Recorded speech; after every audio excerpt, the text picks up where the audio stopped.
এই যে রমজান মাস সামনে আসে দেখে নিয়েন, বহু ব্যবসায়ী তাহাজ্জুদ পড়বে, তারাবিও পড়বে, মসজিদে গিয়ে ফটর ফটর করা শুরু করবে, লাইট নাই কেন, এসি নাই কেন, ফ্যান চলে না কেন, বড় বড় কথা। সারা বছর তো মসজিদে আসে নাই, তারাবি নামাজে আসবে। আবার দেখবেন অনেকে সারাদিন তো মসজিদ নাই, জুমার দিনে যায়, জুমার দিনে গিয়ে বলে, এই ইমাম সাহেব ওইটা করেন নাই কেন, এই মুয়াজ্জিন সাহেব এটা করেন নাই কেন। আছে না এমন লোক?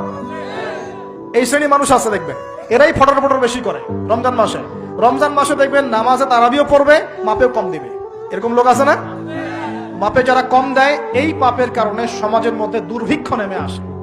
আমাদের অর্থনৈতিক অবস্থা এমন জায়গায় দাঁড়িয়ে আছে না, দুর্ভিক্ষ যদি চলে আসে অবাক হওয়ার কিছু নাই। দুর্ভিক্ষ চলে আসলে আপনার অবাক হতে পারেন, আমি অবাক হব না। এমন একটা জায়গায় দাঁড়িয়ে আছে, এমন একটা জায়গায় দাঁড়িয়ে। এবং রমজান, এই রমজান মাসে এমনি তো দ্রব্যের দাম বেড়ে যায়, এবার যার কি হবে আল্লাহ ভালো জানে। আমার মনে হয়, আমার ভয় হয়, একদম নিম্নবিত্ত মানুষ যারা এবার রোজা রেখে ইফতার যখন করবে তখন হাত তুলে